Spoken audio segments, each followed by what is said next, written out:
says, that's so true, support each other. Why is support so important when it comes to talking about narcissistic abuse? Wow. Well, you have just like landed the Tracy mother load, because when I first found out about this 5 years ago, I watch your stuff. I I, watched it s- I, religiously for s- about a month. Go ahead. I I know what questions I'd ask. Go ahead. I started my own support group here in Yep. Colorado. Then I started a second one like a year later. And support is like community, finding people that understand.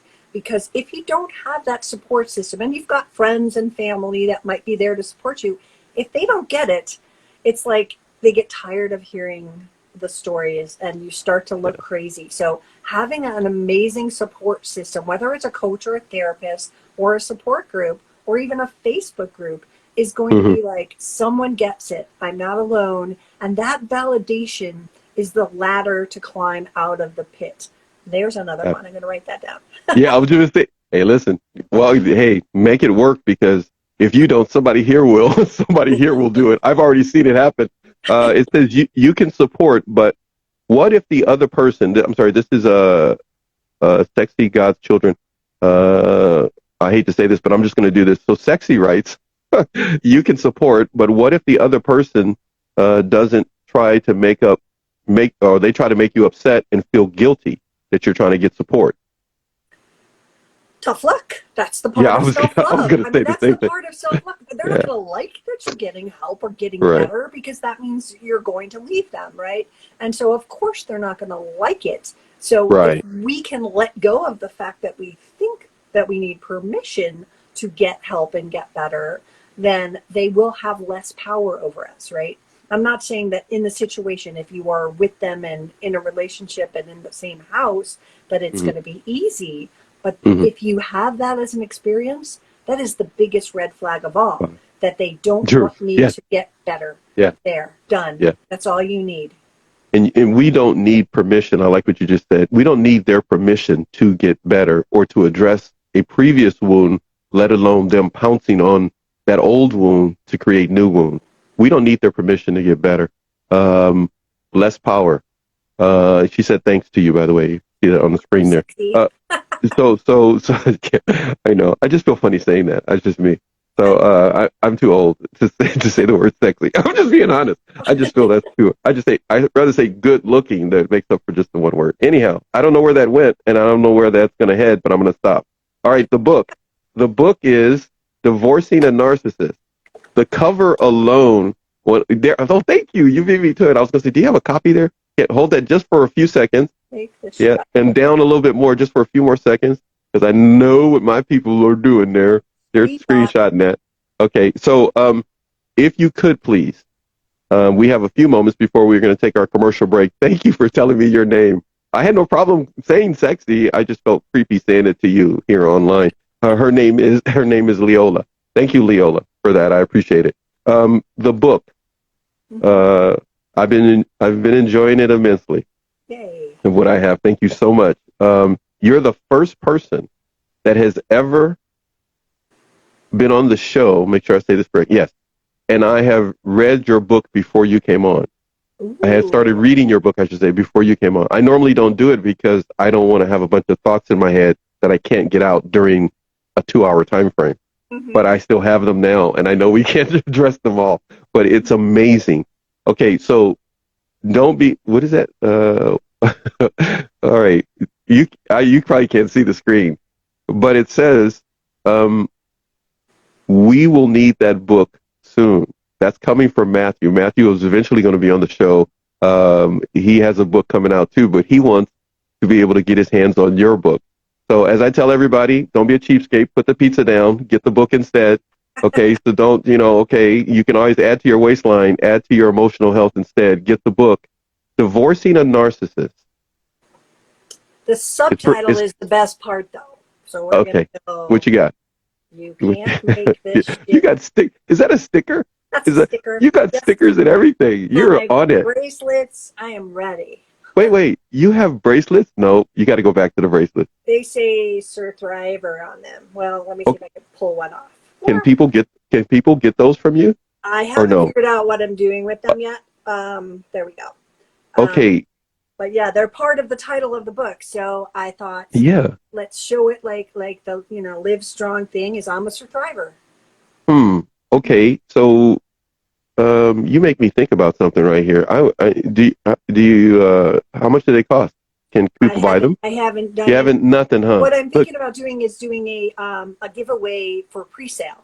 When people go yeah, to my website and pre-sale the book, I will mail them stuff, yeah. Okay. stickers and stuff. So if you feel comfortable at any point, feel free to mention more of that on the page. I mean, sorry, on the show right now. Everybody, as I often do on this show, people come on and they don't have their book out for maybe a year. I always tell you, pre-order the book. Just write that person, right? Whoever's got the book. So please go to Tracy's page. Tracy, your page, please. Tell everybody, please. The book website is divorcingyournarcissistbook.com. And that's where Okay. we'll have a sign up to get notified when we start the pre-sale. And that should be like, depending on how long it takes for the layout girl and the Yeah, Audible yeah, girl, yeah, yeah, yeah. within the next 3 weeks, it'll be launched. It's been Okay, two so and a half years of working on it. you've got plenty of time. You've got at least 21 days or thereabouts to go ahead and go to that website and make this happen for Tracy because I said so, and I will find you if you don't. I promise you. I'm looking at this big screen, but I'll point and look at this camera. I will find you, and you know I will because many of you watch this show. I will find you. I have friends in the FBI and CIA. So hearts are on the screen. They're laughing. They're laughing. Gardner, thank you, Matt. I see you, Mr. Gardner, laughing. Leave no contact. Go Ghost is here. You're getting thanks for this, Tracy. You're getting there's so much I can't keep up. They love the bracelets though. I knew that was going to happen. So you showed the bracelets. They're going to want the bracelets big time. So no pressure. You better make that happen real quick though. Well, I have 1,000 of them, so Oh it's my just goodness. really just how am I going to do it? Because I gave them away when I had a sponsorship thing for women who couldn't afford to pay for a Yeah. group, Okay. and so anyone who donated got bracelets. That was in There you go. January, and now I'm like, well, they've got to go for the book too, so I will figure it out. Okay. Get the book. Get the bracelet. You want to do something even special? Tracy has nothing to do with this. I'm just telling you. Donate for those who can't buy the book.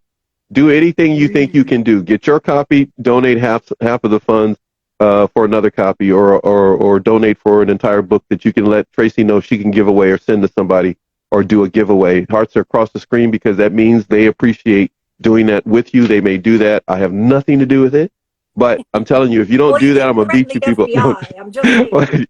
Well, I didn't pull out the IRS one. I got a few friends there too, so I'm just saying, if you want to get the book, best choice you could do. Put the pizza down. But if you want to get a book to give to a friend or for her to donate to some ladies that can't afford to get the book, or men, feel free to do that as well. All right. We have been 38 going on 39 minutes in. Time flies, but we need to talk more about the book. So what we're going to do right now, I know everybody's talking to me. I can see it across the screen here. I will get the book. Send me the link. She just said, send me the link. Do me a huge favor. What we're going to do is I'm going to provide the link on my page, or directly contact Tracy and ask for the link. That will work to your favor without a doubt.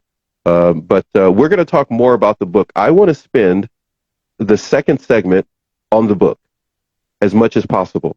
So everybody, if you're coming back, it's a little different than what I normally do in the shows. I'm not going to play a game with Tracy and do all the other things that I do normally with my guests. I want to talk about this book as much as possible. So we're going to do that when we come back. We'll be back, Ann. We'll be She back. just said, don't go. And you are something else. I love you so much. You're so sweet. We're going to go right now and take a break, and then we're going to come right back. But please remember, Ann is going to be back tomorrow. She was kind enough to do this. Did I just say Ann? Ann will probably be back tomorrow. I take that back. Ann will be back tomorrow. You better be back. I know you're in Ireland, but you better be back tomorrow. Tracy will be back tomorrow to talk about parental alienation. We're going to be back in just a moment, about 10, 15 minutes, and we're going to talk all about the book. The narcissist. Well, of course, the narcissist. I'm going to pick your brain a lot on a number of things. Everybody keeps rolling in. What time tomorrow? What you guys are really good. They're just totally talking to me. So tomorrow, Tracy will be here. I'll just read the copy to you right now. Tracy will be here tomorrow at 10 a.m. Pacific Standard Time, 11 a.m. out there from her area, which is in Denver, Mountain Standard Time. So 10 a.m. Pacific Standard Time. You're getting a great job, Tracy. You're getting a lot of love all across the screen. I can't even keep up with what they're doing. You're a special woman, Tracy. Oh, God. You're a special woman. There are a number of things that you have posted.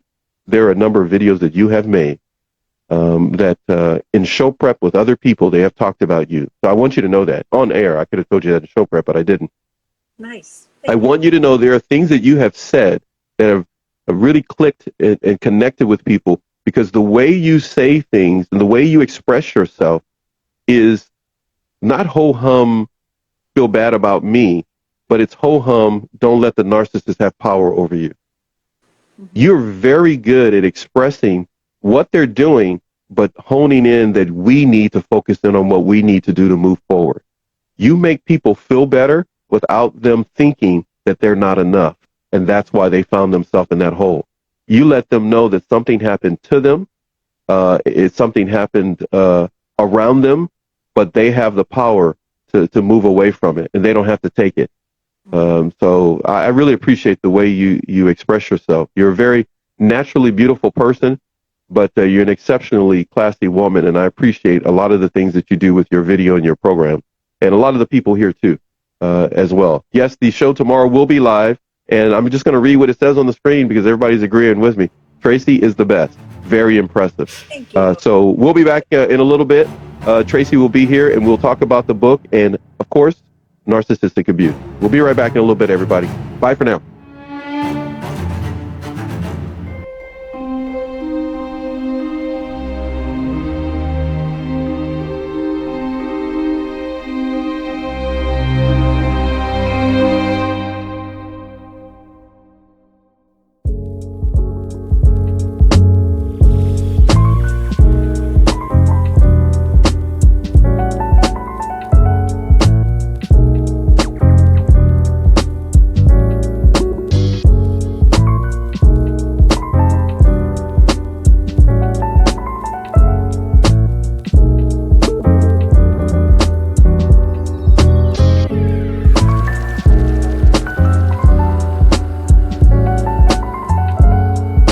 I see you. We're going to jump to this real quick. We're going to get into this. We're going to dissect this book a little bit. You're about to get some more of a slice of Tracy. Thank you for all the love and all the waves. A few of you let me know you wanted to talk more about the book in the second segment. So I gave you what you wanted. Now we're going to do it. You didn't want me to really do it in the first segment because you were coming in the second segment. So here we go. Let's get Tracy in right now.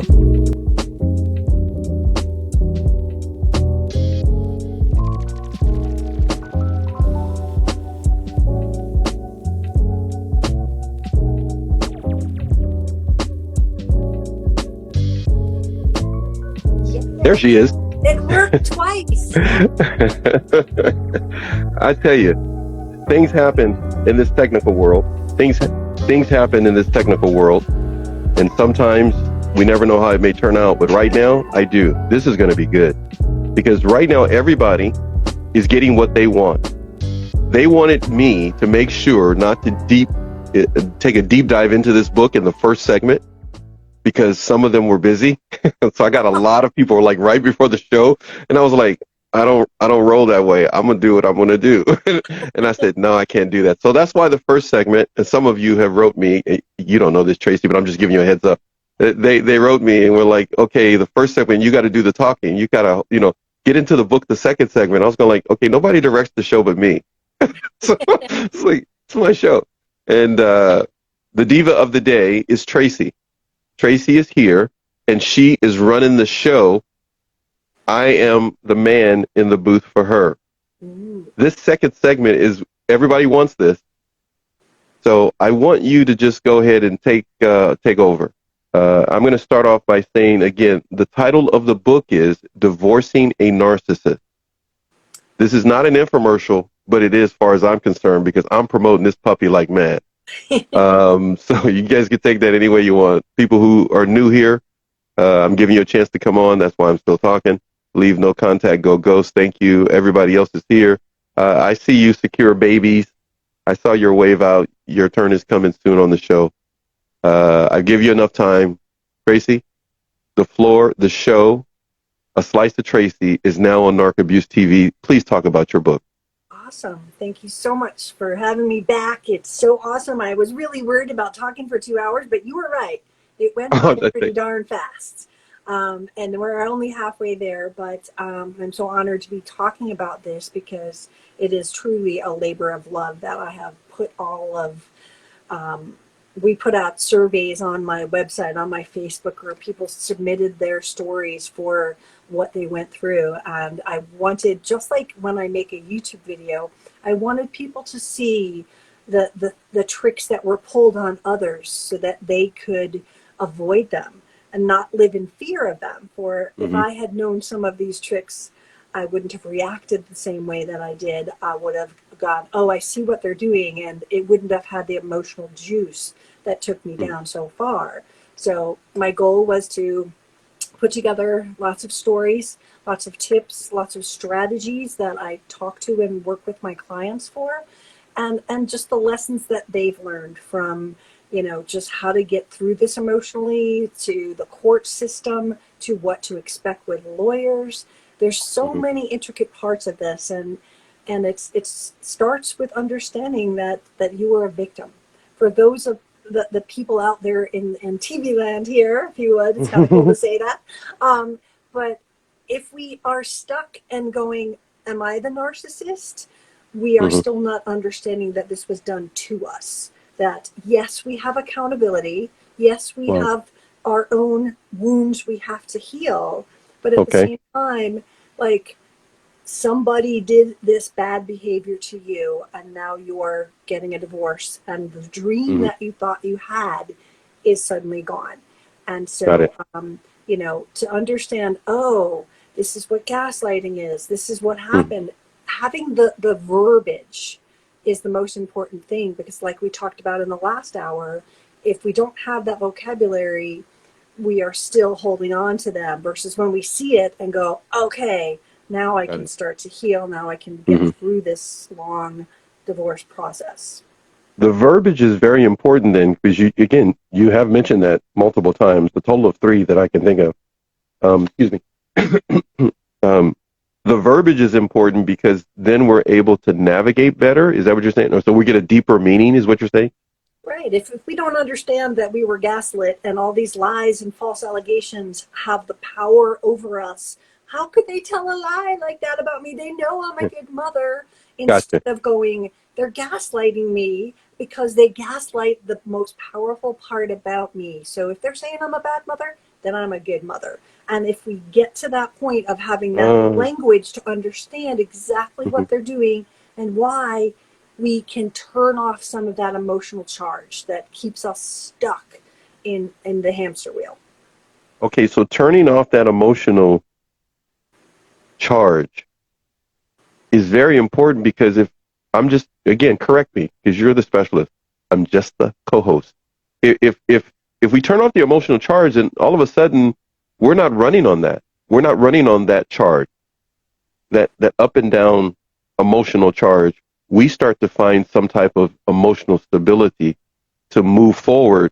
And technically, I'm going to go back to something you said in the first segment that I have on my notes over here. I looked at in between. We're going to go back to, we're going to recognize we need to get away, because we're not living off that emotional charge that they're feeding us with the lies, the gaslighting. It starts to make sense then that we can make a decision.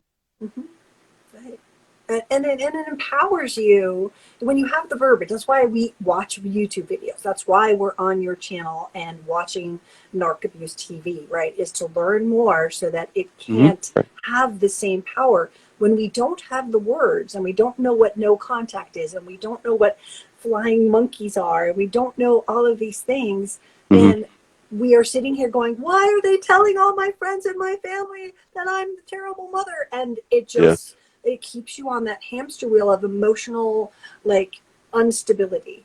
And when you go, oh, they're like listening to that lie, and Mm-hmm. I don't have to keep them in my life right now because they're a Uh, flying monkey, then you can uh, go, right. it doesn't hurt as much because you're seeing that they are sometimes being manipulated as well. Not all flying monkeys, some of them are just jerks, but you Right. know, the narcissist, like they have evaluated us in the beginning, they've evaluated everybody in our circle, so Mm-hmm. that our friends and our family, they know who is going to be the weak link that can get to you and be a flying monkey. Okay, time out. Time out. Did you just say Uh-oh. they evaluated everybody in our circle? Did you just say that? Oh, of course they I'm do. so writing that down. That That's is okay. Yeah, because they've essentially came in to scout the land out to see which direction they're going to go in when they make their exit. Oh my goodness, I love it. I love props. Period. Okay, I I'm have so going to get one for my show. That is so cool. and you know That's a what? flying monkey. And he Wait, actually, you if got you to show it pull his again. arm, Everybody's got to see it again. if you pull his You arms, got he it. flies, and when he crashes into something, he screams. Look at the hearts on the screen. They love that. I Oh, love it. do you at least sell that? Where can people find that? Any idea? Amazon, flying monkey. Okay, everybody. We're gonna do a flying monkey show on this network. I promise you, it's coming. Everybody's gonna have to get one. I'm I gonna got give so everybody many enough time. props. All right, You so have oh man, props is the name I'm of not going to this take them all network. out, but That is too funny. I What you got? actually bought Look, the wrong size red oh flag my goodness. because it's like, whoa, red flag. And then That is so dangling a cool. carrot, they Oh, that is dangle the so carrot cool. to tempt you to whatever you You're right. want. They're Bait you, right? Whatever you promising you. want. So I Yeah. got some props. Yeah. Yeah, you're getting so much love across the screen right now. They love this. They said so. Ann says I need one with a bunch of hearts. Flying That is monkey. so cool.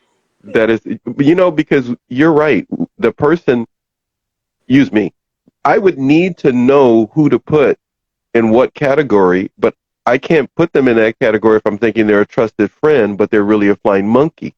Right. They're scouting. They're doing some scouting for the NARC so they can get information. You need a goalpost. They moved them. That's pretty good. I like that Awesome. one. That's pretty good. I like that. Leave no contact, go ghost. It says that they love it too. Everybody's cracking up. Thank you for doing that. When we talk about the book, though, when we focus in on the book, it breaks down, or in other words, gives tips and strategies to help us navigate what we're dealing with. Somebody says they're buying one. Okay, the book and hopefully the flying monkey as well, but mainly the book too.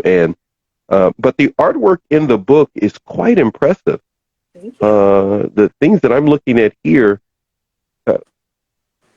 Now, did you sit down and draw all of this? No, but one of the girls in my support group Yeah. down in Denver did all the drawings. And Okay. again, she's a survivor and talented artist. It was amazing. I Yeah. would be like, this is what this chapter's about. And she would just render something. And Wow. we're putting out on Instagram, like she actually did screenshots of her sketching them. So those are being put out Wow. on Instagram. So yeah. Yeah. Some of The this. book starts off with saying that divorce is a game to a narcissist. And so we brought the game theme in. Oh, So cool. this is the chess sets and the money and the baby and the bank and all of that. So it Wow. starts off by understanding that you are a pawn in their game.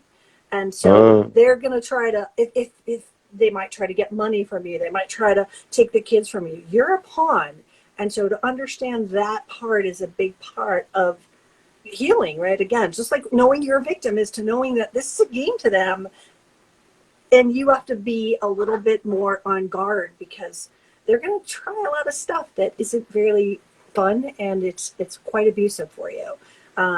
The next, and this is not in order, I just pulled out three when you said we were going to go on, but this is the detective stage where we are literally looking at all of the things in our life and putting the pieces together, right? If we don't become a detective in the beginning to understand what was done, how to find our money, where they're hiding things, like so many people come onto my coaching screen and just be like, I don't know what we have. He would never let me see the money, Yep. or Yep. she did this, and so Hmm. understanding what all the pieces are, and often that becomes the second life, the cheating, the affairs, sometimes a whole second family that people are learning about, learning that they've been hiding money for 20 years.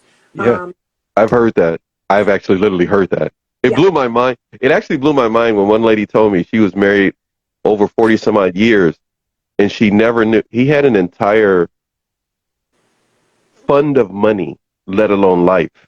mhm, yeah, But he wasn't just trying to keep that on the side. He was building that to leave her. oh yeah. And she just happened to find that out that I he have was a going to build and going to leave her with bills. Oh yeah. God. Unbelievable. That's like the low line of what they do. But I have a girl in the book that I quoted that for the 27 years she was married to him, Hmm. she thought they were poor. If she spent more than $50 a week on Oh, groceries man. for the family, he would make her go back to the grocery store and return them. And No so way. she lived in fear. And when she actually started the divorce, she thought she was poor. And she found out that their estate was worth tens of millions of dollars. That's crazy. Yeah. See that, see, that kind of stuff. Just, I'm literally speechless. I'm profoundly speechless when people do that. Your book sheds light that these stories, like this one, are there for people to start to recognize this is not a, well, they're being used as a pawn, but this is not a game. This is their life that this person is doing something to. Right. What are some other parts of the book that you can highlight to us now? Well, we talk about how to prepare. Certainly, all the tricks are in there. We break them down: Hmm. financial tricks, tricks with your kids, tricks in the court. Yep. All Hmm. of these sort of things we break down, and we have hundreds of survivor stories.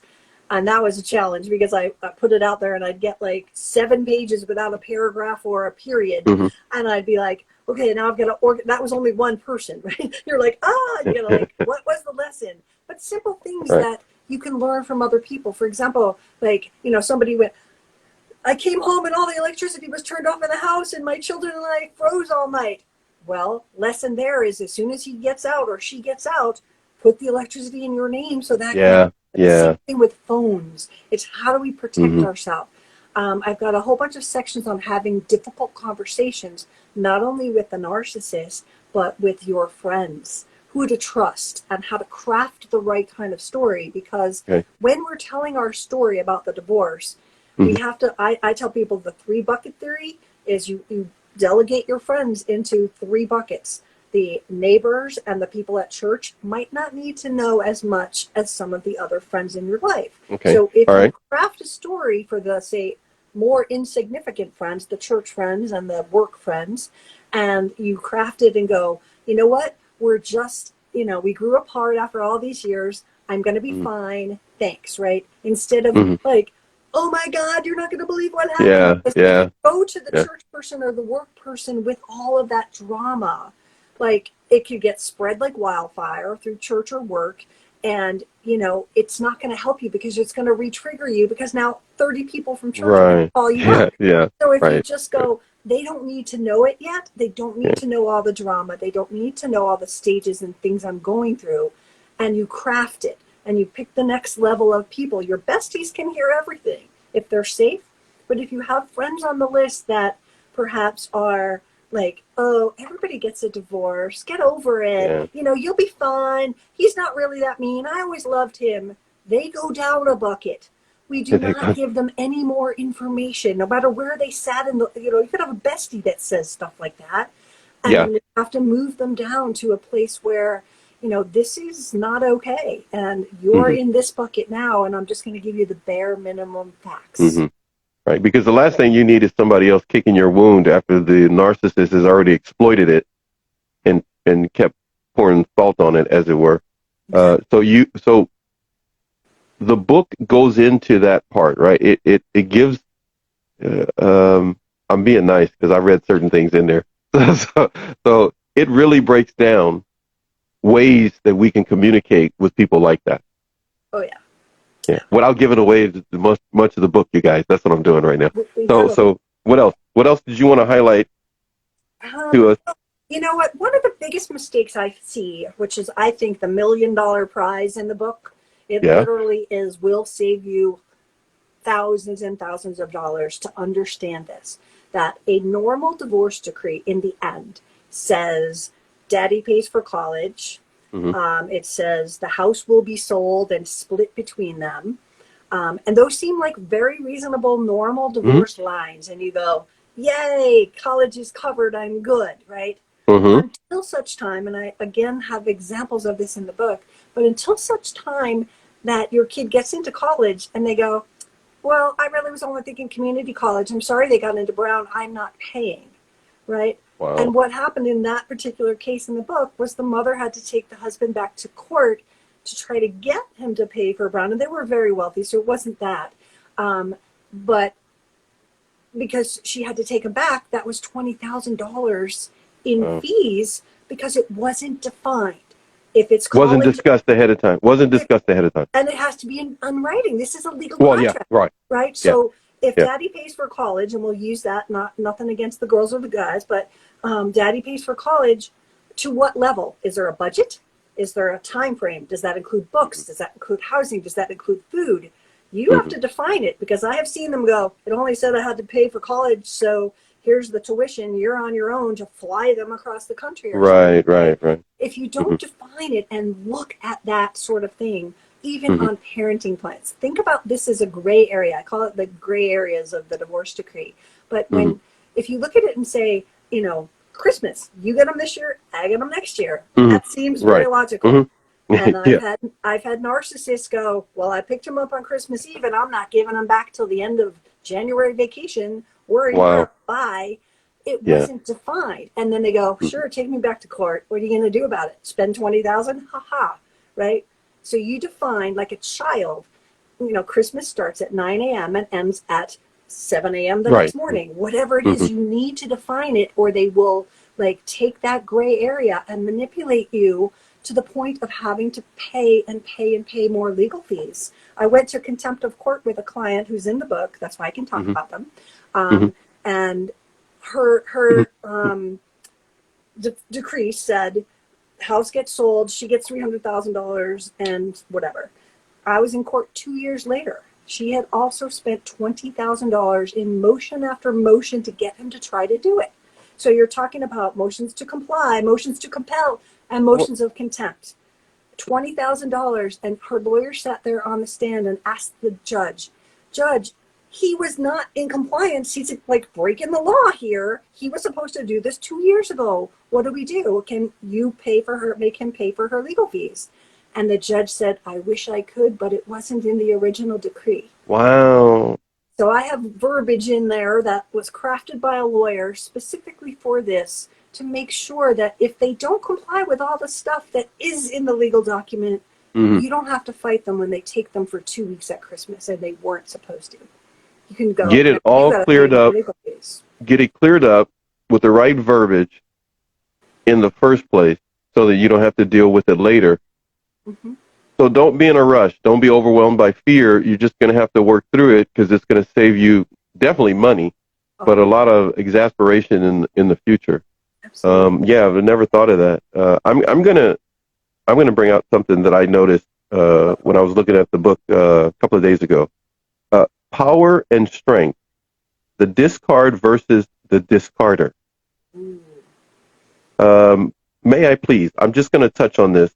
I'm not giving away the whole book. You people better get this book. You better get this book. Don't be trying to get free on my TV network.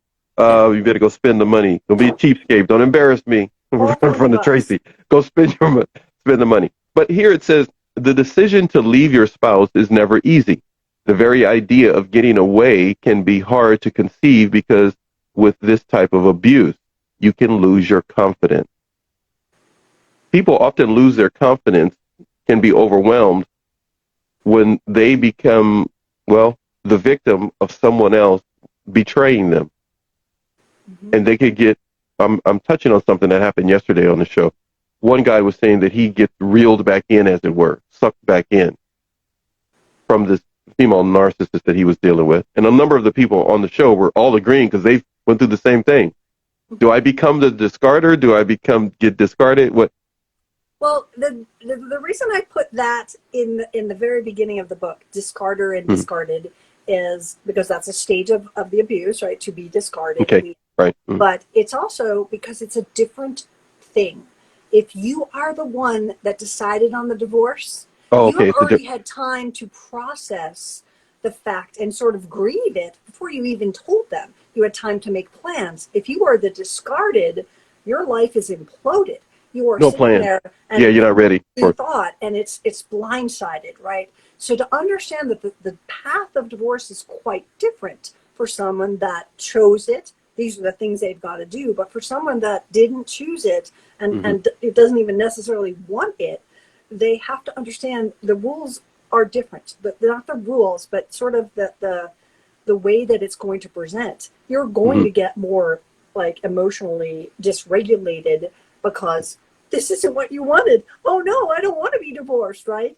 And you're in denial a little bit of the grieving process. But if you were the one who decided on it, you have much more power. And therefore, some of the things in the book, it's not going to happen to you. So it's sort of understand Right. that there's Mhm. two different paths here, depending on if you chose or they chose. If an individual finds themselves that the narcissist has chosen it, they pretty much need to be ready for a battle, is what I'm hearing. Right? Yeah. Correct me if I'm wrong, but yeah. Oh, yeah. Absolutely. How can the book help someone be mindful outside of some of the things we mentioned, saving them money and other things?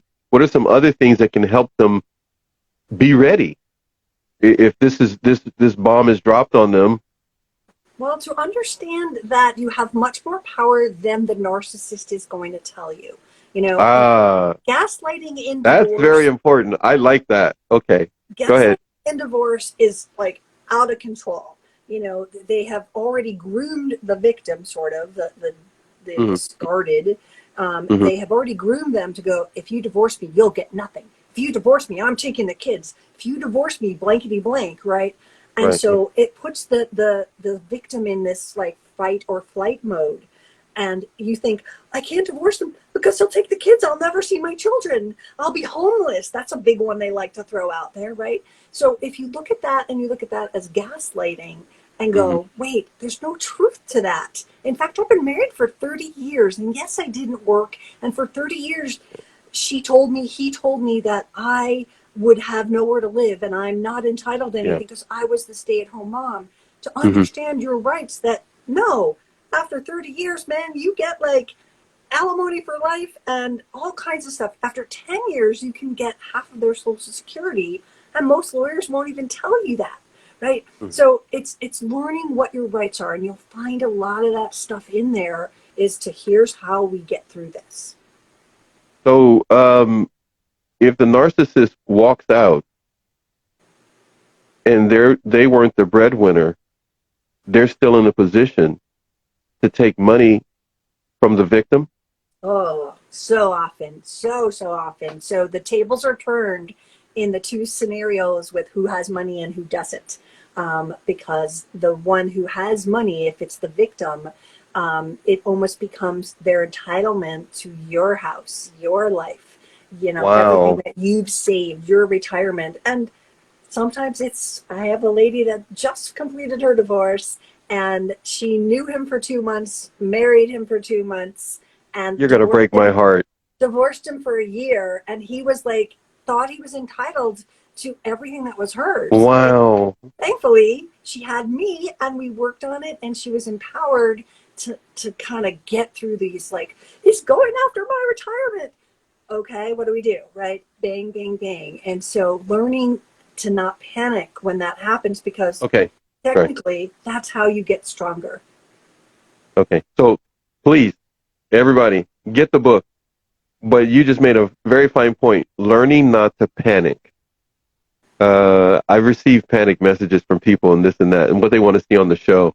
But you just made me think of something. It's important for them not to panic, but an individual would need to make sure they get some assistance. They have a foundation, maybe the book. They can talk with you. They can maybe, if need be, hey, reach out, get some coaching, whatever it may be that you need to do with Tracy. She's available to you. But don't panic. start looking into resources that can help you, because they're going for blood, right? They're essentially going for blood. They're going for blood. They're going to take you down. And when you are isolated from family and friends, as Hmm. many victims Hmm. are, Hmm. it becomes very hopeless. But when you start to talk to, we talked about support groups in the beginning, when you start to talk about um, like this with others that get it, like suddenly you're just not alone anymore and you have Right. that support. So support groups, and just finding people that understand. I'm looking at your book, and I'm picking certain things that I've highlighted. So you're getting pieces, as it were. I call it a slice of Tracy today. But to get the full measure of Tracy, you need to go to her Instagram page at Tracy A. Malone. And you need to go to the website for the book. Again, please, the website for the book, so everybody can pre-order and get on a list to make sure they get the book. And, you might get a bracelet. If you saw the first segment, there were some nice looking bracelets that she got and a whole bunch of other things. Oh, there they are, the bracelets as well. Go ahead. The page for the book. Divorcingyournarcissistbook.com. Okay. Um, the secret sauces: protects to add to your decree. Secret sauces. So That's what we just mentioned. Was I called yeah. it the what if they don't clause. Like, what if they don't sell the house Mm-hmm. on time? What if they don't pay me what they were supposed to give me? What if they don't do this? That's the secret sauce, because if we don't put that in, your legal abuse and post-divorce abuse will Yeah. continue legally for life.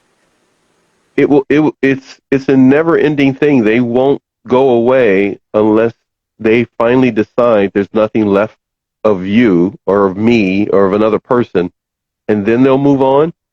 Or is this a reoccurring You know, nightmare? I think the co-parenting world for people is the Hmm. nightmare. That's where they Really? might have another 15 years of having to Wow. deal with this person. That's true. Yeah. And that is a like a very, very hard thing to get through. You've got to learn a lot of new school skills, a lot of communication skills to not trigger them, so that you can keep the peace and not be in, trauma all the time. But the other parts of it is learning that you had the power all along, just like in the Wizard of Oz. Like, you really did have the power all Yeah, along. all along. Yeah, that's true. Yeah. Well, for some people, it is like the Wizard of Oz for them, their life, because it seems like it's never ending and there is no yellow brick road. But in your book, you have narcissistic abuse terminology. I saw that. That was like so cool. You got to get the book, everybody. Oh, they're writing to you on the screen. It says, "Oh my God, I so need this. Still being married to a highly destructive, controlling narc. That's got me now isolated after he purposefully, purposely rather, made me disabled to further control me. I need help seriously." That's from Fadwa. So Fadwa, hope you enjoy the book. Get a chance to put your hands on it. I see the evolution of two minds is here. Great life story she had. She was on the show as well. Others that have come through educated, empowered path.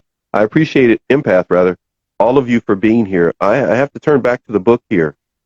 Um, future casting. Mm. That was one I had never heard of before. Exceedingly early in the relationship, they talk in we terms. Mm. You are put in the position to begin dreaming of a future together as they proclaim that you are the perfect mate. Oh, I'm getting sick just reading it. And have searched, I'm being honest. Again, why my daughters are probably still single, because they hear me talk like this. So, as they proclaim that you are the perfect mate and have searched for you their entire life. Bunch of hooey. So future casting. It's like or they're or or projecting. future future faking. Like, I literally I launched a like the video. future casting, though. I Uh-huh. launched a video yesterday on the future faking, which is Okay. future casting. It's just promising. It's on YouTube, but it's promising you things like, oh, we're gonna live happily ever after, and Yeah, yeah, I want children. In fact, I yeah, want to yeah. marry you, and they take Uh, you to go look for rings, and it never happens. They tell your children we're going to get married, but it never happens. But that promise keeps you hooked to them for Wow. years sometimes. Oh, we'll get married when he's done with this job. We'll, all of these promises that keep you hooked with a narcissist are something we have to understand. And these things happen because they need to hold on to that person. Right. Well, they want to hold on to them as a supply. Someone's Yeah. asking for the Thank you. book cover. Yes. Uh-huh. This Yeah. is a demo, so you don't usually get that black thing, but it's not out Yeah. yet. But it's You Can't Make This Shit Up, and my name is Tracy A. Malone. It will Okay. be on Amazon for pre-sale probably within the next week. Okay. So everybody, please make sure you make note of it, screenshot the show, share the show. Please make sure people are aware to get this book. Buy it in your brain now. Don't say I'll buy it later. Buy it. Say, consider it already done. Better to forever stay single and independent. Well, that has worked for many. But what people have come to find out is that sometimes we need to maybe make better choices after we deal with the wounds that we, as we talked about in the first segment, dealt with, and we're aware of the way others are trying to hurt us. So, hey, and there's nothing wrong with marriage. It's usually the people. It's usually the people. There you go. You can get a sticker from Tracy. Tracy, you got stickers. You got bracelets. Oh, You got flying and monkeys. I have You got what? cards. Wait, Here's do the this. card again. Oh my goodness. Oh So my I have a theory in the book to make you God. not let what they're Oh my. saying to you bother you, which is we all have friends and family that do dumbass things. Like we can expect the brothers and the cousins to lay on the couch after Mm-hmm. Thanksgiving dinner. It's just what they do. Dumbass. Of course they're going to do it. It's the same thing every year for 50 years, right? We have to realize that the tricks that the narcissist is pulling are Yeah. exactly the same. It's like Groundhog Day. Of course they're going to Wow. do it. Of That's a course good they're one. going to fight for that. Of course they're going to say you're a bad parent. Uh, It's part of their strategy. You have to know what their goals are. We talk a lot about that in the book, understanding your goals and theirs. Because if their goal is to pay you less money, that means that they'll probably try the strategy of calling you a bad parent so that they can get more time and potentially pay you less. the strategy is the same, to stay the center of attention no matter what they have to do and to cause as much havoc that they Mm-hmm. felt they've had in their life or that they're experiencing on their external world or whoever they pick as a victim or as prey. Right. And so, for example, like in your book, the terminology section, you talk about, well, please allow me, I'm just going to read this. Narcissistic rage. Narcissists despise any challenge or insult, and when that happens, they begin spewing insults and becoming physically and emotionally aggressive with their partner. You have life experiences in the book that deal with that, yes? Mm-hmm. Lots of them. How does a person navigate around narcissistic rage? How can they get a benefit from your book or just information you can just drop a little bit right now before you have to go? Well, understanding that this is a dumbass thing, of course they're going to do it. It takes out some of the power of them doing it because it's not that shock. It's like, oh yeah, they always That rage. And I'm speaking from a place of far, far up here of not, looking down on it. When you're in the fire, when you're in the situation, it's not as easy to just go, oh, of course they're going to do it. It's not like that. I'm not trying to belittle what you're But going through. eventually, a person will move the way you're talking right now. So there is That's hope. So don't that's think just because you're in the muck and mire of it at the beginning, everybody, because a lot of beginners dealing with this journey or watch this channel. You're making a very good point. I get you. It's like yeah. if you see me laugh or we're talking about it, we're removed from it per se. But there is hope. There is hope, and it really, I've seen it in my support groups where the light bulb just goes off and they're like, Yeah. oh, oh, God, I can put this down. I've been carrying it for so long, I didn't know it. Yeah. That's It's true. just, Yeah. it's a beautiful thing to watch them get to that Yeah. place of not letting them bother you. I have a quote over here Yeah. on my desk, which I'm not going to pull the card out, but it does say, there's a lot of life after I don't give a shit. As you can So, see, I swear. Uh, but you are there's a you make me laugh. You remind me of how my father described his friends in Arkansas when he grew up. They just like you just sit around and just say exactly what they think, and it's that's what the narc doesn't want to hear. They don't want someone like you in their presence, mm-hmm. and this is what we need. We need you saying what you said right now. You when they see you don't really care anymore, they lose a lot of power, huh? The game is over. It's Oh, like, the game is okay, over. next Okay. supply, that's no fun. Oh God, I was getting so much supply from this. Because the supply to them is learning that they can emotionally still get to you. If they're sitting there doing these things and you're going into this trauma, it's like a win for them. And that's the supply that they want. That's so pathetic. Anyhow, so just okay. Ugh. I have to read this to you. We have a little bit more time here, a few moments before Tracy is going to have to go. Secure Babies says narcissistic rage can also be suppressed under the surface and manifest through passive aggressive behavior. Mm-hmm. How Absolutely. how does a person navigate that dealing with a person who's passive aggressive from a Well, narcissistic standpoint? that's the covert narcissist is going to be the one pulling it out in the more covert and passive aggressive way. Hmm. And so how do we navigate the rage? We understand it. We understand the truth about it as opposed to the lies that they're throwing at us. Hmm. Again, high view here. We are, Yeah, right, not in the living room having a face-to-face fight at the moment. right. Hmm. But understanding it and taking out the emotional charge that whatever they're doing and raging at normally puts you back into that cocoon of trauma. It's understanding that that's not necessarily true, and I don't have to hold that. I've got to learn to let go. It's not like let it go. It's not that.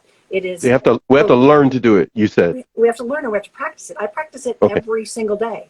If there's something Okay. that comes up and I've got to, oh, okay, I'm doing the same Yeah. process over and over, and Yeah. also like, okay, that's God, Yeah. All right. it's No, that's practicing. We're never that's going to important. stop, continue to learn and grow, So even we're if you're never, over it. even if you're over it, dealt with some wounds as you talked about in the first segment, and we're moving peacefully, minding our own business, it can resurface in any given direction. Yeah, We have to hold true to the process and maybe absolutely. stop and take a moment and recognize I'm not letting this get to me.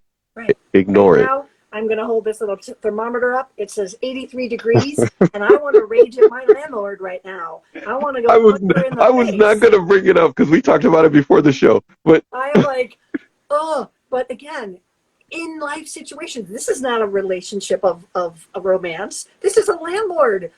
And I have to learn to let things go. I have to protect myself. There's so much in hey, there, but we I'm do gonna it tell every you. day. Let me tell you right now. I told you I got friends. I got friends. I can get Yeah. you. I can get your air. I get your air conditioning work. You just can't tell them who made it happen because they may link that back to me.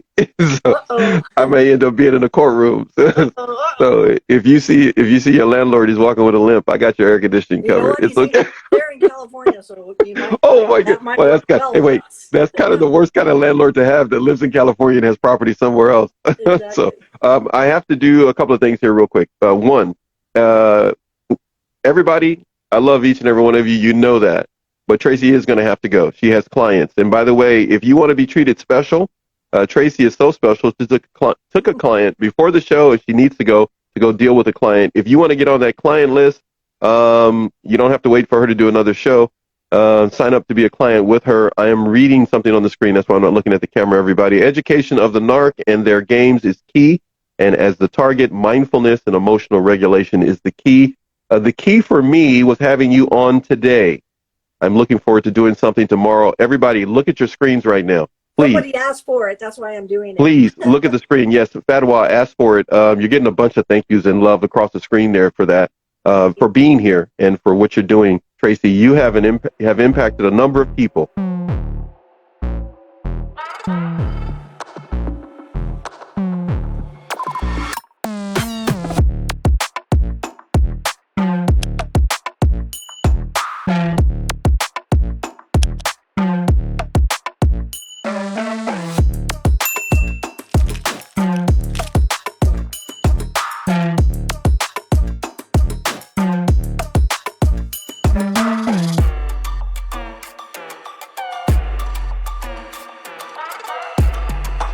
It's Saturday. We have Tracy Malone today. Tracy A. Malone will be with us. Talk a little bit about parental alienation. And without a doubt, we're going to touch a little bit more on her new book that's coming your way. Coming to you from a secure location somewhere in Southern California. Welcome to NARC Abuse TV Network. Here we go. Let's get her in.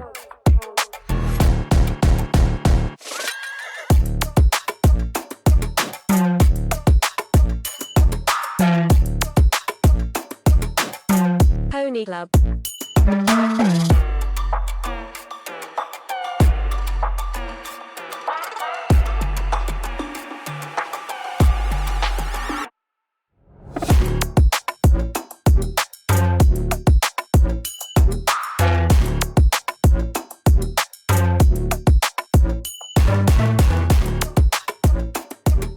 There were two heads before. I like that.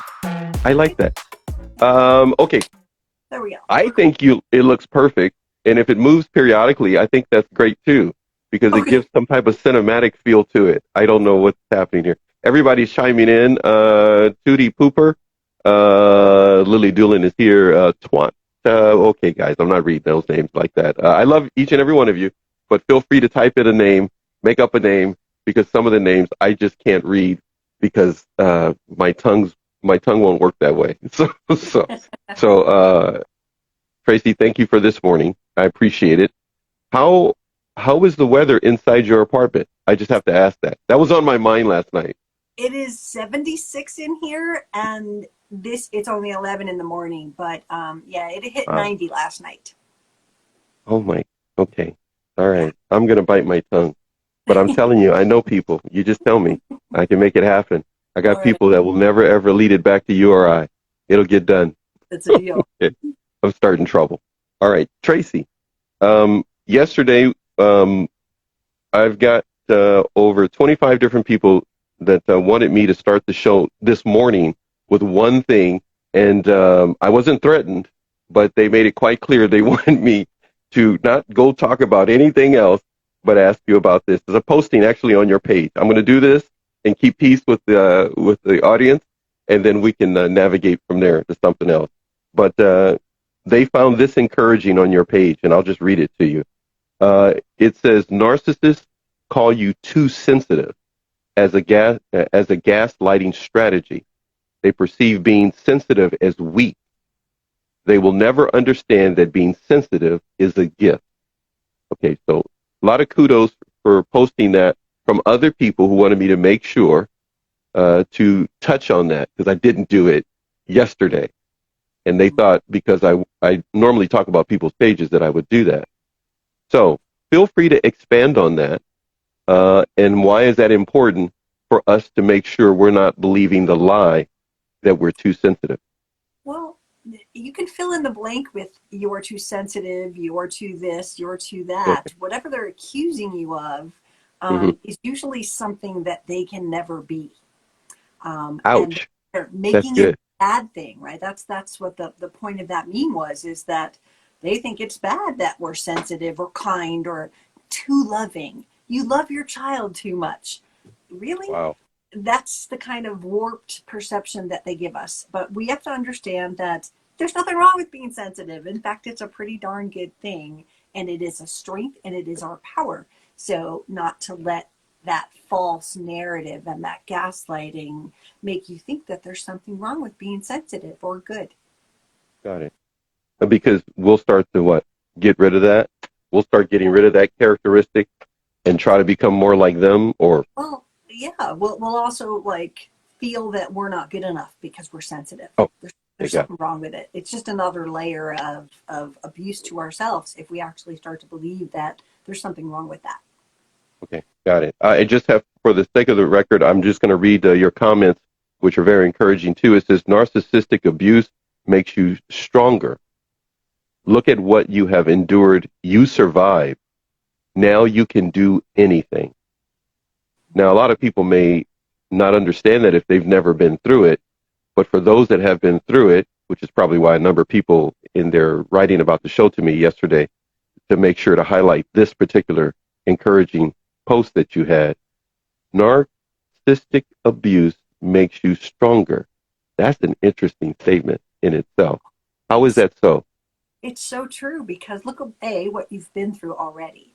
But Right. when you have gone through and come out the other side, because like just being abused doesn't make you stronger, right? You've got to come out the Right. other side. As we talked yesterday, you've got to heal those wounds, and you've got to realize that you had a lot more power than you had before. Like when you were with a narcissist, they stifled your power. They took away your power. They took away your voice. And so when you get through the other side, you will find out that you, are more cautious about the people that you let in your life. Before the trauma, before the abuse, you would have taken people in and not had Yeah. specific Right. criteria. That's how they got in the first place. Now we have a bigger wall up that we can protect ourselves against that sort of thing from ever happening again. So you mentioned that. Now I'm just thinking, I'm asking, you're the expert.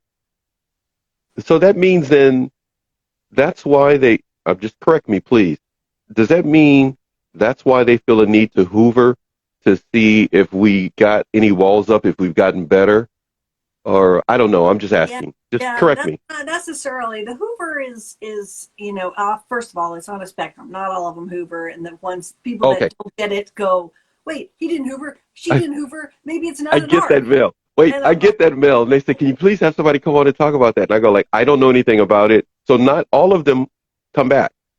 yeah, not all of them come Okay. back, It's on a spectrum. and it's on a spectrum. So sometimes they'll Okay. come back a little, but when they generally hoover to come back into a relationship with you, there's reasons, right? You were a good supply. You were giving them money. You were feeding their ego. You did all their laundry. Whatever it was, they come back. And often in a divorce, if they do pull the I'm coming back card, they are most likely afraid of and realizing how much money they're going to lose. So they go, oh, I'll get better now. I'll change everything. And Oh, that's okay. So part then of they want that to, over. Yeah, is to protect their money and their assets at that point. got it. Got it. Okay. All right. And the other thing, this is it. And I was going to save it for the last, but if you can briefly touch on your WNAAD experience on June 1st. World Narcissist Abuse Awareness Day. Yeah. Yay. So everyone who should know that June 1st has been World Yes. Narcissist Abuse Awareness Day for about 5 years, I believe. Okay. Every year there's a very big summit that's free to anybody.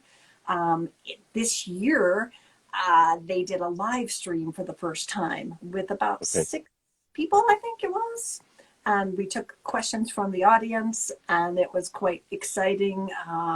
We had Sandra Brown and Tina Fuller and Lisa Romano and other people. I didn't know the guy's name. I know Sherry Botwin was on there. So it was just all Yeah. these amazing people, and it was really great to be able to participate in that. All right. Everybody enjoyed you yesterday. I got, that was like next to this post. That was the second most requested thing. He's like, how could you not ask her about that experience? And I was like, I only had so much time, you guys. I have to go to bed too, and she has to live her life. But she's giving up her free time. But I just wanted to stick that in right quick so that everybody can kind of get an idea of what you experienced. All right. An honor. Yes, and please. Nerve wracking, honestly, Well, just be around those superstars and be like, but I held my weight. It was awesome. okay, you say that, but see, I know the people that write me and are happy that you're on the show and have watched the show, and they think you're a superstar too. So I get your humility, but it's call it what it is. A superstar on social media is not based upon how many people follow them, because I've come to learn this in a year. People can always buy followers, but yours is organic, and people truly love you as is. From what I've come to understand and appreciate about you, I always enjoyed your work, but now that I'm in this social media field, you are indeed a person who's a superstar. But our diva for the day needs to talk to us a little bit about parental alienation. And are there any points that are connected to your book that people can keep in mind You or be know, mindful to? I was I'm just asking. very much aware to not make it about parental alienation Got it. because that's Okay. like a not always. It's not always what happens, and it's Yep. such a small part that there are full books 400 pages long on that topic. So I True. touched it here and there and just went, these are things to watch out for. Right. But for the most part, I was very cognitive to make sure that I didn't jump down that rabbit hole because it would have been, instead of a 400-page book, it would have been an 800-page book, and I don't think that would have been Uh, that would have been considered a super Bible oh, of divine origins if you'd have put parental alienation in it. At this point, the book in itself, for those of you who are here or passing through, if you need to get your hands on the book, you need to know this from Tracy. Tracy, please inform people who may be passing through, may have to leave, how they can get their hands on the book in the future. Sure. So the book will be on Amazon. It will be on Audible probably within the month. So we're hoping by mid-July it's finalized. And we're getting back our comments from the readers. And the biggest thing was, oops, we have a double paragraph, like one page Oh, after yeah? another. But Why? other than that, like 3 or 4 people got it back to us today. And it's like, oh, this word could be that. So we're just Yeah. tweaking those little things Yeah. because after we've read it 150,000 times, you just see the same word. You don't realize, oh, we're missing that word in the middle there. Oops. So once that's done, it'll go off and start the process. So they will be able to buy it on Amazon, and we're hoping to get it on Barnes and Noble online and that sort of thing as well. Awesome. Awesome. Awesome. Awesome. I just want you to know, I just stick in words where I think a word should have been or whatever. I love my copy that I have, so I'm happy. I Okay, well, truly you're going to get a appreciate it. real copy too I'm when good. it's Oh, out. well, thank you very much. I'm looking forward to, oh, yeah, I will see. I was going to work my way up to that, but nope, you have to do it again, but a little bit slower, because they were a big hit yesterday. Yeah. Everybody take a look, please. So, When you're ready, driver. look at that. Okay. Have all these colors. Tracy's working on, right? I believe you're working on making sure if you want to get a bracelet, which I know everybody that wrote me yesterday, I got like 12 people. I need to get a bracelet, Paxton. Can you work out? I can't work out anything, first of all. Okay. They're Tracy's bracelets. Let's just clarify that real quick. The other thing is, if you want to get a bracelet, if you like the flying monkey you saw yesterday, if you get your own red flag if you want, unless Tracy starts, which is not a bad idea, marketing red flags. They go with the book. I'm opening up a whole merch line for you. I just really will. I seriously will. I'll just keep going. It's worked for some, but if you want to go with it, Tracy, go ahead. By the way, oh, wait. Oh, there we go. There's a mug for you as well. Please. Ann is here, and Ann says, please. So Ann is looking, oh man, that looks good. Remember the lesson, forget the pain. Yeah, say that one more time, please. Say it again. Remember the lesson, forget the pain. Beautiful, beautiful. That's a hashtag right there. Right, that's a hashtag. Really long one. That's it. Listen, on the screen, they're going, oh, yes. See, everybody's agreeing. Very interactive channel we have here. There's a lot more you can talk with Tracy about. So, parental alienation. Mm-hmm. We need some tips and strategies on that. What can you give us with that this morning? Well, I don't have the answers because there isn't an answer. Yeah. It is the most unfair part of all of the abuse that could possibly happen to your family. Wow. Nobody should experience this, and it really does mess with the children's heads. What a big misconception is, we hear PAS, parental alienation syndrome. But if you actually, a syndrome is something that is a mental condition and a health condition. It's not in the DSM-5. It's not anywhere. It's not condoned by the World Health Organization or psychology, anything. It's not even generally used as a legal claim because of the fact that, it's not like legitimized by data and into the DSM-5, but the behaviors are what can go into a court hearing, and that's child abuse if it comes to it, that they're putting that headline onto it, right? It's when they turn one parent against the child against the parent, and they undermine everything that they do. The really extreme cases are when they make false allegations of abuse or sexual Wow. abuse, call child protective services on the other parent to, end up trying to get, supervised visitations and all kinds of other things. What I want to really make clear is that it almost like there's two sides to understand in parental alienation. And when we just like hyper focus on the fact that, I'll use daddy in this example, that daddy is alienating the children from mom, right? Mm-hmm. There's also a level where the narcissist falsely accuses the targeted parent of alienation. So it's one thing if either side is actually alienating, but the other part is when this false allegations, and just because you had a better relationship or you were the caregiver of the children, suddenly the kids don't want to be with them, so you must be alienating the children. And it Right. gets into this war zone because the truth is so hard to find, especially in the court, because if they're accusing you and you're like, I didn't do anything, the children are who doesn't need the proof.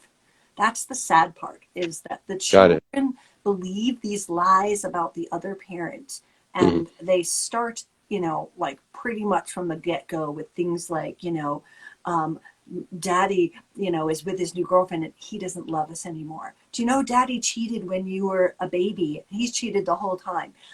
All of these things to try and poison the child's mind. And it gets much more deluxe than that. But, the goal of the alienator is to win. And to win means they get the child and they hurt you, right? They don't even necessarily want the child. In many cases, it's simply Really? a tactic to hurt you because they know you want the child. Got it. So, yeah, wow. So, in essence, they really don't want to raise a well-balanced child under their care. No. It's just a part. Well, no, from your picture yesterday, from your book, essentially, like you showed, it's a game, and the child is just in one of the pawns, like you said, money can be, or sex, or whatever it may be, is just a pawn on, as far as they're concerned, on a chessboard, Absolutely. That's and they're just trying to win. They're trying to win. And again, it's not about the care of the child. In fact, if you read a lot of data and a lot of research on parental alienation, the stuff that is put in there is showing how insidious this is to the child and how dangerous it is to the child. And yet, like, again, why don't the judges care? Why don't they help us? Why, these are the questions everyone is always asking. What do I do about this? How do I help my child? And, in many ways, we'll get into that later, but I want to talk about the signs and what people should be looking for, because, some people know what the signs are. My child thinks I'm the demon spawn. That's certainly why. And the weird part about that is the child will often reject the parent that they were closer to before. And the reasoning for that is because they choose sides to survive. And Okay, so the child is choosing a side to survive. It doesn't necessarily mean they will hold on to those beliefs for their entire life experience with the parent. it really depends. I have Maybe it depends. 3 friends that have lost their children. Wow. One of them, she lost all 4 children with false statements and false stuff in court and everything. And I would say about a year and a half ago, before COVID, her oldest came back. And we did an interview with the 20-something-year-old who told us the truth about what life was like with daddy. So if mom sent the presents and sent the cards, they were ripped up, they were thrown out in front of the children. Wow. Even Okay, said, it's mommy's bad. birthday, I miss mommy. They were scolded and sent to their room, right? So she gave us what life was like inside the sort of abuser dad's life, and how everything she did her whole life was not good enough, and how she struggled with that. So that was like a brain, like, numbing video to watch. And it really helped us see the inside of what's going on here.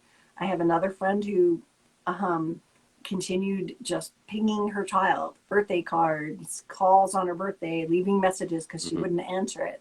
And she got taken back to court.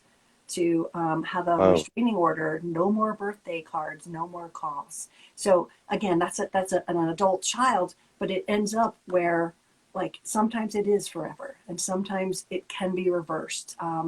There's an amazing YouTube channel called Love Dominates. My friend Tamara runs that, and she's given us a play-by-play of exactly what happens in her life. And, you know, she just keeps on plugging along and putting happy birthday signs all over their lawn. And he's called the police and had her arrested and, you know, all of this terrible stuff. But it is the journey of someone that ends up with this sort of problem. I'm just going to ask your friend that has the Love Dominates YouTube channel. You're saying she's a victim of parental alienation? Wow. Oh yeah, her whole channel is about her story Wow. and her kids, and yeah, I mean it's so much more than that in like divorce crazy Yeah. land, but Right. the fact that like she hasn't seen her kids in years, and they're young, not even young adults, but that they are completely, you know, she has no contact. That's just awful. I'm sorry. That just again, Mhm. as a dad, I just said, I just that's just awful that Yeah. somebody would be that trifling, as my Oh, mom would say, so it's trifling spiteful. and It's childish. Yeah, it's horrible that with the things that they do. Do you know who Dr. Craig Childress is? The name sounds familiar. He's a psychologist, and I have a book. Actually, here it is. Let me Whoa, see. this is my newest Let me see. one, which is not necessarily for people that are Mhm. going through this, but it sure the heck is because it's for professional consultation. It's Got case it. Okay. studies. It's Uh-huh. all kind of lingo. He's got a whole lot of others that are meant for the victims and other people. But Okay. one thing that I wrote down that I think is really important. Um, think about it. Children don't turn away from the pathological parenting. They're too afraid, but they will turn away from the loving, kind, healthier version because there's nothing to fear. When they are being Whoa, coerced whoa, whoa, by, whoa. Wait a minute. Wait a minute. Did you just uh-oh, say that again? That's a soft timeout. I just normally go timeout think big. about it. Let me think Children, about what you just said. Say it again, please. children don't turn away from the pathological parenting. They're too afraid. But they turn away from the kind, loving, healthier version because there's nothing to fear there. Wow. So when I met my friend whose daughter came back, I met her because we were on a domestic violence coalition in Denver here. And we would Hmm. meet every month, and I met her. And some of the things that I learned in there, that even if, and again, we've got all these people who have been physically beaten, so true domestic violence on the, you Hmm. know, Hmm. the, Right. the approval of the court system. Um, a child, no matter if their parent abused them, hurt them, will still want that relationship. Mm. A alienated like child will will hate their parent with no evidence. Like if that kid who was Yeah. beaten like can say, no, I want to see my mom or my dad, and yet this alienated child is like, no, I want nothing to do with them. That's one of the biggest signs, because again, a beaten child would want their parent. And if there was a list of things that they did, they still would probably want that relationship, right? It's the fact that they are just stone cold without explanation why they don't want that child, why they don't want that other parent. And Hmm. regardless of whether you were the only one who did anything with them, all of a sudden you're the devil spawn, and they will not want a relationship with you, which hurts so Wow. much. You find more and more people are recognizing that they were born without wounds. Excuse me. Did it again.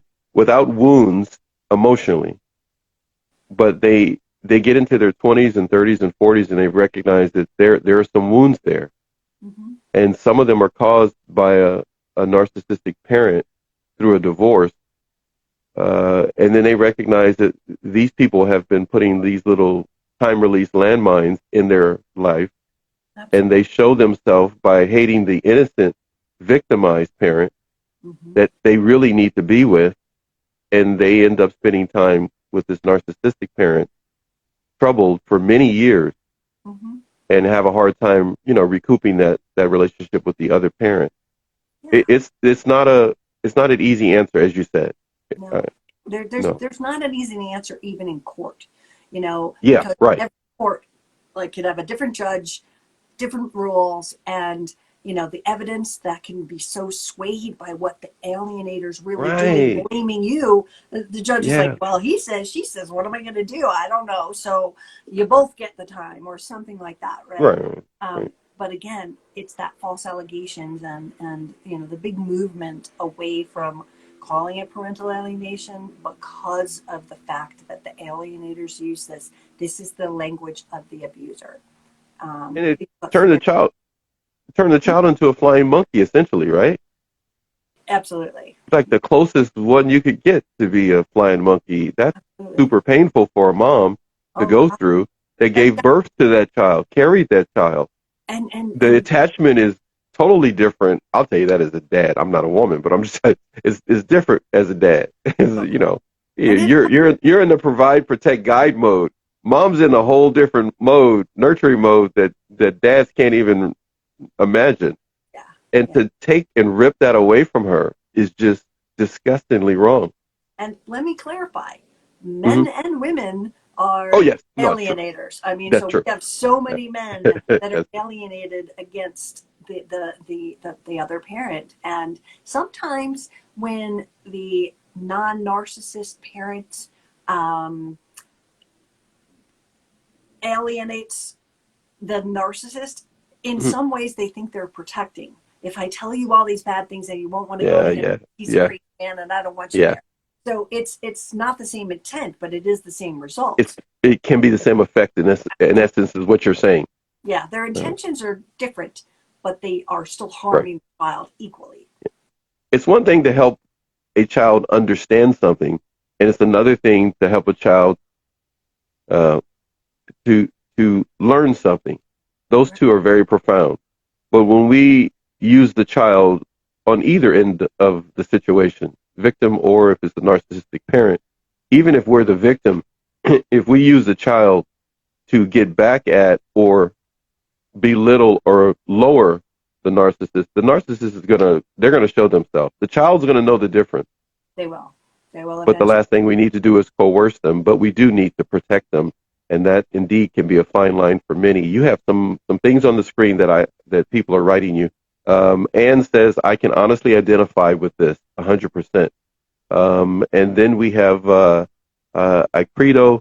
I'm butchering your name. Feel free to type in your name if you'd like to do so. It's so true, either he or she. Feel free to let me know.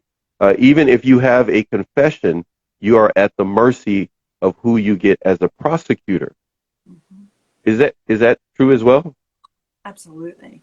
Again, Wow. just like narcissist abuse isn't recognized in the courts, emotional Okay. abuse, even in this country, some countries have coercive control laws, although Yes, nobody I've heard. ever Yeah. is prosecuted for them Yes. yet. Yeah. But we have no thing. So again, the goalpost for that is there's no standard. It's not like, hey, if they do this, then this is what happens, right? There's nothing. So a judge on one day can have a bad day, be pissed off at you, and vote the other Wow. way, and Wow. and you lose your children for life. It's a That horrible that thing. that's crazy. Yeah.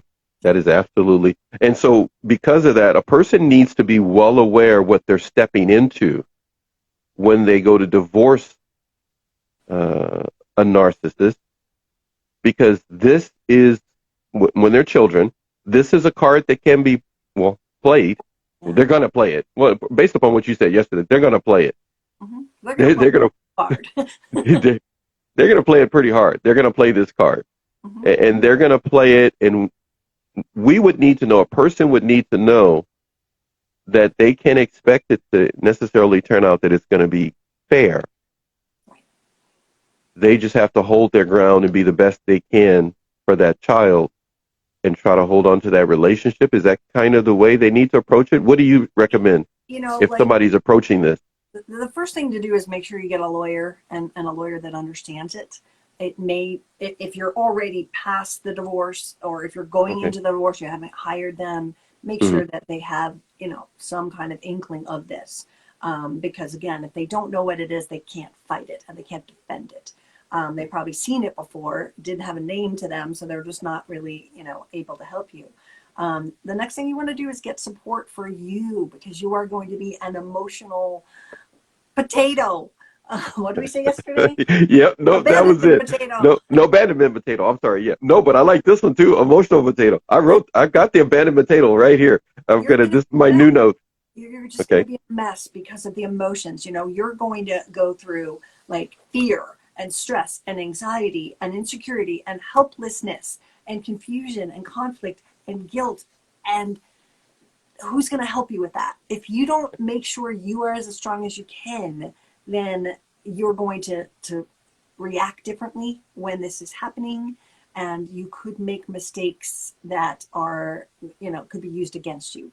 So get that help and get that thing. There's so many support groups on Facebook. There's so many live ones. Go on meetup.com and search for, this kind of help, and get other people. Get your child to a child psychologist if you can. Oh, great idea. Because this is going to help you, especially if they need a report that would be brought to the judge, that this could be part, it doesn't necessarily have to be, but if you're showing, hey, this is what's going on with the kid, and you can actually like give a report from a psychologist, the judge is going to take a lot more weight with that than the claims and the behaviors that you're seeing. So get that child psychologist. Now, that said, remember that you don't necessarily, unless you've got joint legal, if you've got joint legal custody, that's just saying afterwards, you might not have the option to say, I want my kid to go to therapy. So that could even have to be court ordered, because if the narcissist says, hey, I got 50% and I don't want my kid to go to therapy, then you might have a battle. But that is showing us exactly why you need to put a lot stronger guidelines down in that original decree, so that, child's, well-being, and doctors and braces and therapists need to be therapists. Okay. They should not be able to veto that. I mean, that's just ridiculous. So Okay, so at least laying the groundwork to be able to take the child to a therapist or a child psychologist in the divorce decree leaves room for you to be able to protect yourself to a measured degree if parental alienation comes up. Because you're saying the courts, this is not like a common thing for them to really look at it, or it could depend on the judge that day. It depends on the prosecutor. What there is something called, physical custody and legal custody. Legal custody is where they're going to go to school, what doctors they're going to do, if they need surgery. Dropping them off, back and forth, all that kind of stuff. All that stuff. So that legal custody is generally 50-50. Like, unless you have some real reason and evidence, they know. So therefore, they've got to agree. 50-50 is like, I want the kids to get into therapy, and they go, no, I don't see it. You're making it up. You're just like Munchausening them and making them sick. They're really not, right? And a lot of that is where you'll find the kickback. And if it's not, it's just the normal, it's part of the legal custody part, that you do have a battle. If you want to, you might have to go back to court, right? So. And so if we don't do the work ahead of time, we're asking for trouble. Because they're going to give us trouble anyway. I was going to say, because they're laying in wait to do it. Oh, yeah. And a person can't be thinking, audience, keep this in mind, what Tracy's highlighting here with these tips and strategies. This is not like you just sit there and go like, well, that's not going to happen. I don't think they'll do that. Yeah. Oh, yeah. If they've done double dirt, triple dirt before, it's just going to get worse. So crazy. Put it in the divorce decree, pre-plan for a problem. Absolutely. The parenting plan would be something that would maybe elaborate on.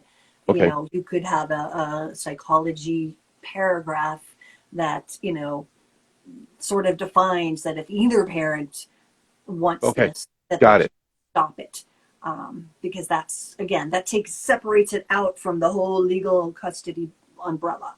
Just to have if the NARC wanted to isolate the partner, the wife or the husband, they're going to want to do the same with the child. They didn't want the partner to go get help. They're going to do their best to make sure the child doesn't go to a child psychologist. So Absolutely. put it in a decree. At least you can protect the child because you didn't have it in your marriage decree. So, you know, if I want to go, he can't stop me or she can't stop. Well, now you can do it. You can literally protect the child that way by having it written out that no one can stop if the child needs therapy. Yeah, Because and the it's not child, as easy as just having it written out. You're going to have to fight like a war for it because they're not going to like it. yeah, So you hey, can stand your ground. Yeah, that's right. battling, Yeah. and then you would actually be showing the court reasons for why you want that paragraph in there. Sir, here's where she's saying I don't want therapy for the kid, and you know this is the evidence that would get the judge to go, no, you're being a jerk. I'm putting it in, right? Yeah, Even right. though they're resisting it, right? A lot of these details can be worked out in mediation, but not with a narcissist on a general basis. Not just like a one-on-one. You're going to have this phone discussion. Yeah, no. It's going to be ridiculous. Mediation, at least going in the mediation route is what you're saying. Get some type of legal support through the court system or mediation to be able to bring it up, because that's the most reasonable thing. Even if it's just like, hey, you know what, my daughter or son's going to be a child of divorce, I want to make sure they at least have access to a therapist so that they can have a well-balanced future going ahead and know that they're not to blame of what's going on right now. I just made that up. Don't you guys don't listen to me. You know, I have no, I'm just, she's the expert, everybody. Okay. Not me. Okay. So I just make this stuff up, coming to you from a secure basement somewhere in Southern California. So don't mind me. I'm just being silly. All right. So what I do want to highlight is more things. Can I tell you some more yes. things? I want you to do that. Do me a huge favor. You're getting some love on the screen, and I cannot ignore it because when it starts scrolling, then I got to back scroll. So I just got to do this real quick. Okay. I'm sorry, I forgot your name, but sexy. I'm sorry, I hate to say that. Says good morning to you, and she's highlighting. You told me your name yesterday, and I apologize to you. She says that she's dealing with this right now. What we're discussing. We had a parenting plan, and still not working. What do you do? Good advice. She's telling you. And Alessandro has been on and saying great advice as well, and a number of other things. I'm not ignoring you guys. Thank you. Leola, thank you for telling me that. Please tell us some more, Tracy, that you had. Everybody, we'll get to you. I'm not ignoring you. I you know I don't do that on this channel, but I really wanted to maximize this time with Tracy. Go ahead. Feel free to put your comments in, though. Okay, so when we are faced with that question of should I keep reaching out to my kids if they've already been alienated and they don't want to come back to you and that sort of thing, right? Should I continue to show up? Should I send those birthday cards? Should I call them on Christmas? You know, that sort of thing. And the answer is absolutely, hands down, yes, right? Keep the communication going with the child. Whether you know whether they're getting it or not, or whatever the case may be, keep that stream of communication going with the child. That effort is what you're saying. And if you look at my friend whose child came back, she said even though we weren't allowed to open the cards and the presents that mom sent, and they throw them out in front of us, knowing that she was still there kind of comforted her. And again, for so many years, I think it was like 6 years she was gone. She just was forced to hate her mother. So yet these things would arrive and she would be like, oh, okay. So when the door came where she said, this isn't right, she knew mom would always be there. Had she gone dark for 7 years and not spoken on it all over the country, you know, it would have been a different thing. But I think until they slap a restraining order on you to not do that anymore, just keep on reaching out to them. Keep on making them be a part of your life. Did she have that happen to her? The restraining order? The restraining order? Another friend who. There's the other friend. Okay. Who has the YouTube channel? No. No, this is somebody different. Okay. Number 3 friend. Yeah. Okay. I have a lot of friends with this because. So hey, I just got to ask real quick. So just in case, I don't think nobody's bringing it up on the screen. I don't see over here, but I'm just got to ask. What if the restraining order happens? Is there a, just off the top of your head before you get to your next one? Absolutely, do not contact them. Okay. Now you're going to go to jail for it. And that's the significant threat that's involved in that. And so, yeah, you have to take that really seriously. Okay. All right. The other points you had, everybody's telling you great advice. children need support for their emotional development, and I get support emotional. I get support emotional development. The good. They're happy with everything. Go right ahead. You were saying, please. So if you are not in a situation where the divorce is final, and when divorcing a narcissist is like rarely less than a year, it's just always a battle. So Really? yeah, so your opportunity to document everything is key to doing this. So document. Don't be like, the kid said this and this and that. Write it down. Put it in a document that Okay. is sort of unjournal-esque, if you would. Journaling is good and it's helpful for you, but this is a court thing that we want to say on this date. This is what happened. It's more Okay. documentation and Okay. not in story form, because no judge is going to read that. But Yeah. Well, that's true. That's true. there could be attached texts and things like that could be supplement, to that bullet point. I've got a text and it's connected here, and they can see it if they need to, right? So document everything, because if you don't have documentation, you don't have a case.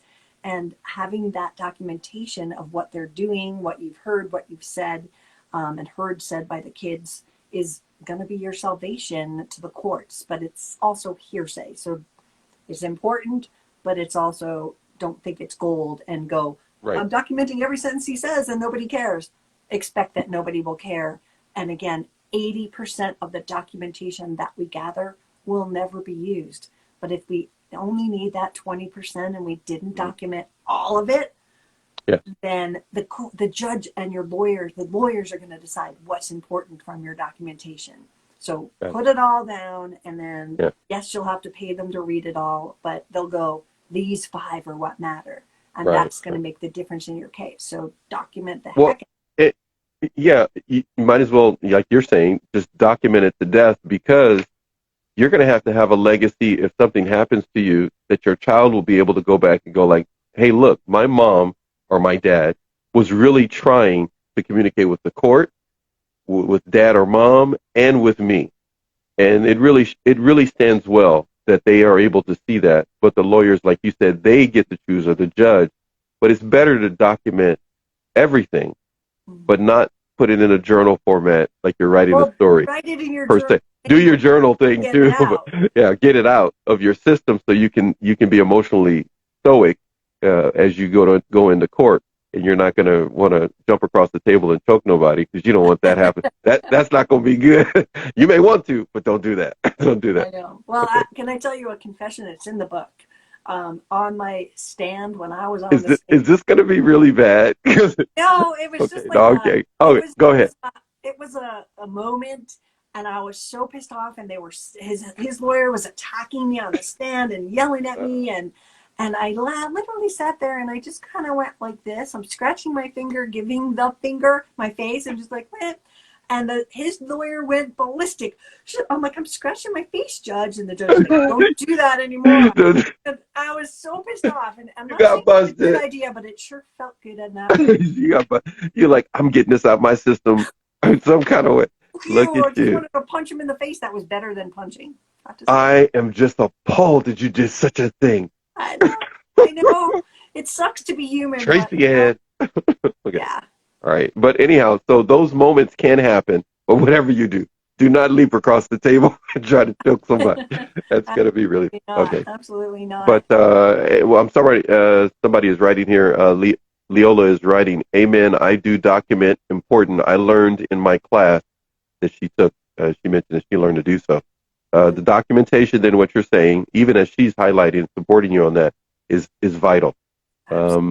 So I imagine too many people who don't know this, they walk in there and they never document it, or they documented very little, or they journaled it, and the judge is not going to sit there and be trying to interpret. He wants bullet points and connect the dots, and so he can keep moving on.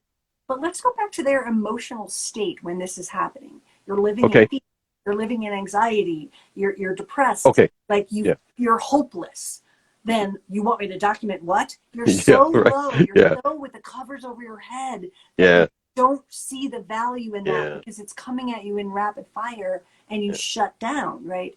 It's when we have the opportunity to open up, and put it in there and try to get out from under the covers to Hmm. document. That's where the hardest part is to let go. I want to be doing something else.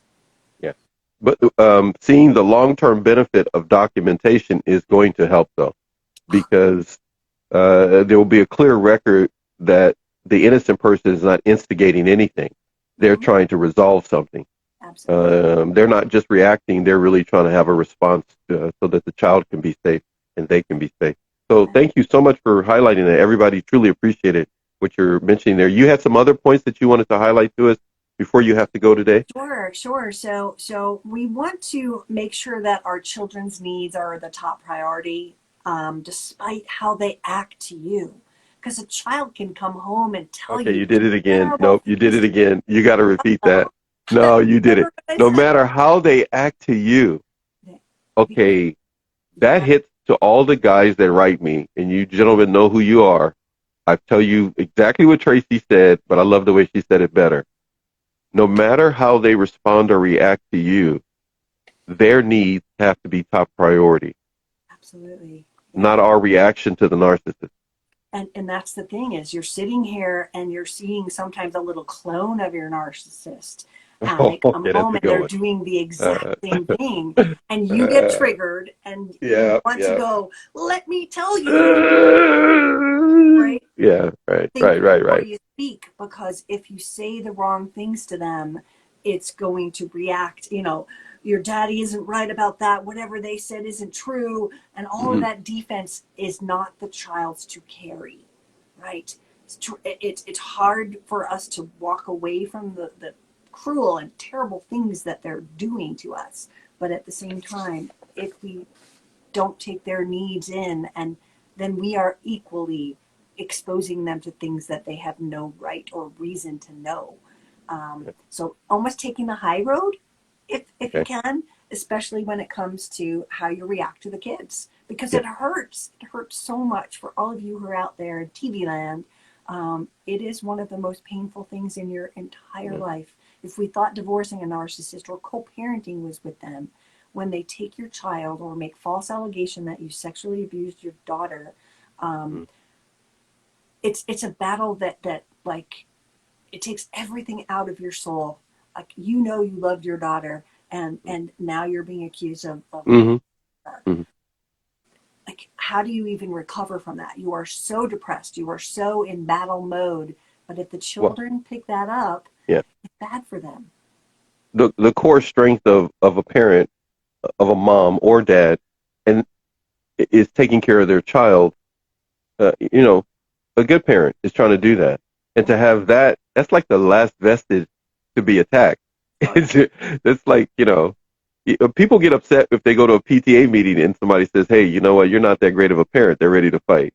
But if it's somebody that has lived with you day in and day out, Mm-hmm. and they now are going to say that you're this horrible person, Mm-hmm. there needs to be a parenting plan and documentation. Person needs to be careful because they're going to be accused falsely. And you're saying it is not like a 20% chance.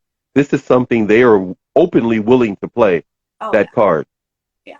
I mean, they're again, to a narcissist, divorce is a game, and this is just like one more way to dig the knife in, right? Whether it's financially abusing you or Hmm. any of the other Yeah, things we right. talked about yesterday. Hmm. This part about taking the kids in and making them into weapons against you. Think Crazy. about that. That's just crazy. Yeah. Um, you have a number of either friends or experiences you've heard in which people have been successful to navigate through this, but it wasn't easy, right? Well, it's the fight and the battle that you have the opportunity. Once it's said and done, and you are Okay. granted no custody of your children, um, Yeah. that's the harder battle, and that's what all three of my friends have had to deal with for so many years. What do you do then? How do you Yeah. live your life? Right. Never going to your kids' high school graduation or seeing them get dressed. Right. Right. Um, Right. it hurts so much. So yeah. Yeah. I've seen the other end of the spectrum from a number of different people. I'm thinking of a lady that wrote me, and she finally had, as you kind of touched on earlier, the child became an adult. and then the adult began to remember what the child actually saw because they went to therapy. The adult, her daughter, went to therapy. The daughter went to therapy and started to unlock all the lies, the way she was manipulated or threatened to do certain things. None of that came out when they were a child, though. No. But she remembered it all Because we when go she back went to to therapy, and she went to her mom and apologized. And the mom was like, the lady that wrote me was like, she couldn't be mad at her daughter. She knew what was going on, but I don't know, 10 years or 8, 9 years, she didn't, no custody of her daughter. Oh. Supervised visit. Oh yeah, that's She always. she was innocent the whole time, Tracy. I know, of course. I mean, you would know this, but to me, it was like, I can't believe people do that. Crazy. It's Took her hard. daughter away from her, but they connected. They're friends. They're locked in. Didn't invite dad to the wedding, mom to the wedding. She had a friend stand in for her dad's place. Yep, the daughter went full board. She never let this happen again. And now the mom, of course, she's a grandparent. Her story was a really beautiful story. I can't say the person's name, but a really beautiful story. Grandparent now. She gets to now, as it were, live watching and taking care of her grandchildren. Missed out on some moments that she didn't get with her daughter. She gets to have them with the grandchildren now. And you made a really valid Amazing point there, because when the alienated child has that hatred for the parent, the unnatural, no reason hatred for the parent. And she hated her mom too, by the way. Now that you mention it, she really, really hated her mom. Of course she did. She believed all the stories. She was sleeping around. He said all kind of stuff about her. Totally not true. Absolutely. And what happens too is, not only is the child alienated from mom or dad in this case, right? They're alienated from the grandparents, aunts, uncles, and cousins. Oh, yeah, that's true. Side. They are Yeah. the parents have to deal with this. That what did we do? And they're stuck like, what legal? There's too much legal stuff that they could do if none. None. There's nothing unless the alienator, sorry, is actually doing physical abuse or something.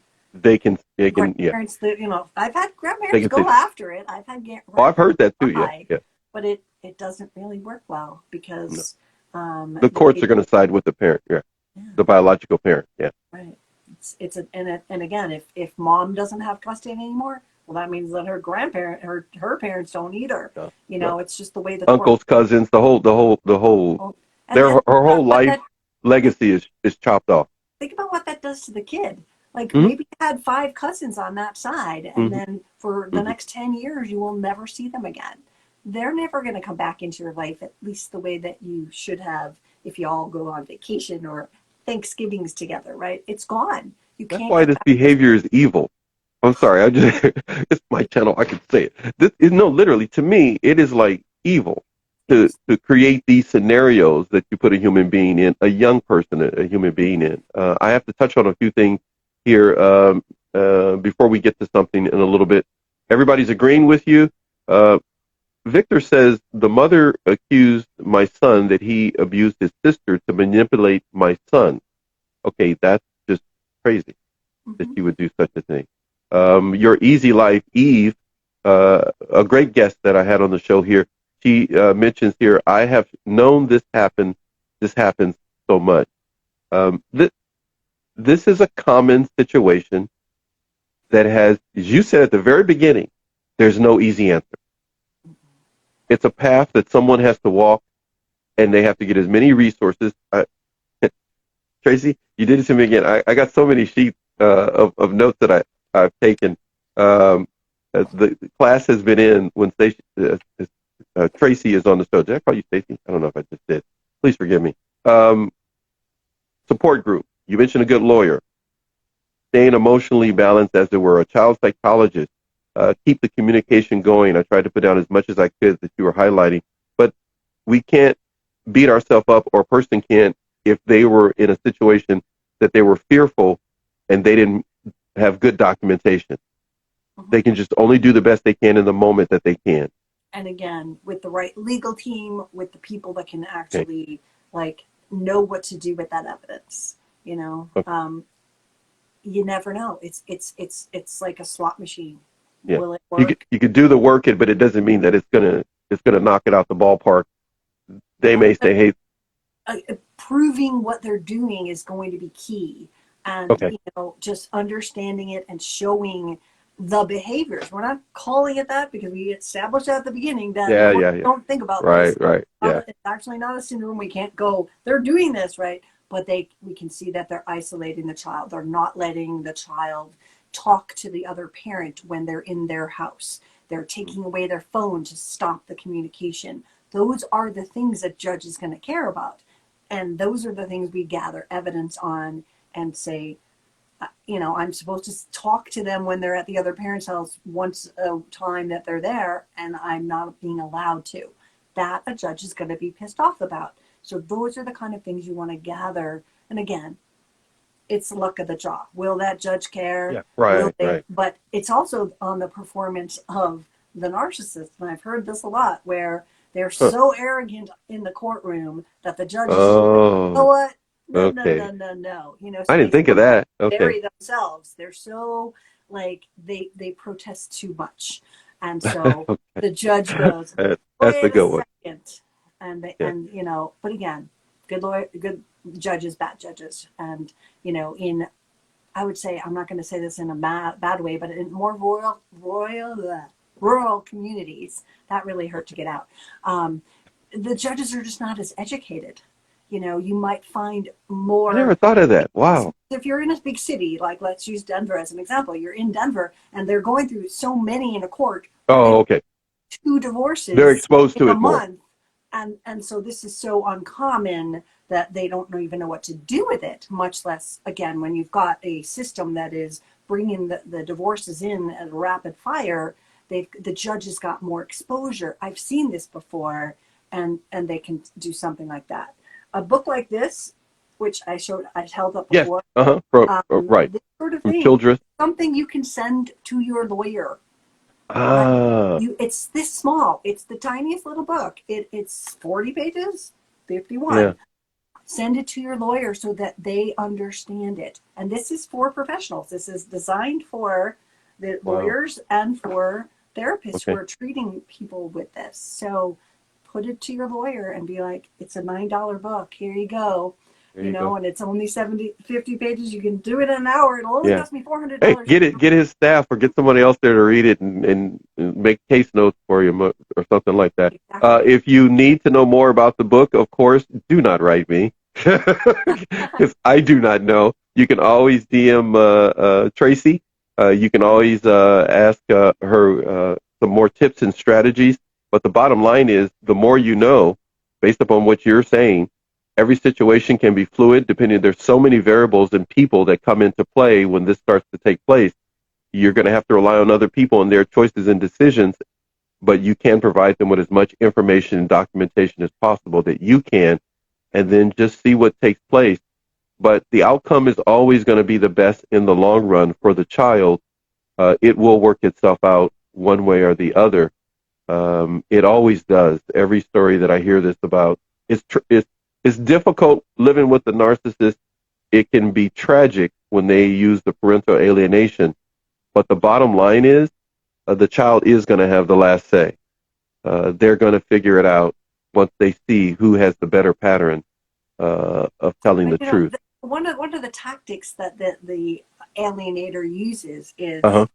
promises. Again, future faking, future casting, as we talked about yesterday, where Yesterday. Mhm. I'll pay for your education, but your mom doesn't want you to go to school, Oh, so you wow. better stick with me, or I'll buy you Wow. a car if Yeah. you don't ever drive it to Yeah. daddy's, meaning, okay, Uh, then I'm not going to go to daddy's anymore. They also will pull a tactic when they're alienating the child. Like, if this is not their weekend, they mhm. will call the child and go, I just got some famous artist tickets for Oh, this weekend. ticket. Yeah. Yeah. What do you want to do, kids? Wow.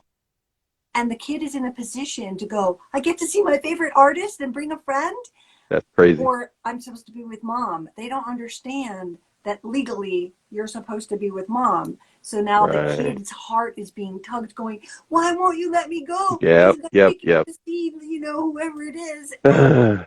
it's manipulation using stuff in those cases, right? So it's education, it's cars, and it's tickets to shows and Yeah. things, but only if you don't go to mommy or daddy's. Or if you leave there and come be with me, because they're Mm-hmm. using the child, like you said, from your book. And again, I'll go back to the picture illustration you had that's in your new book. It's it's just another pawn on the chess piece.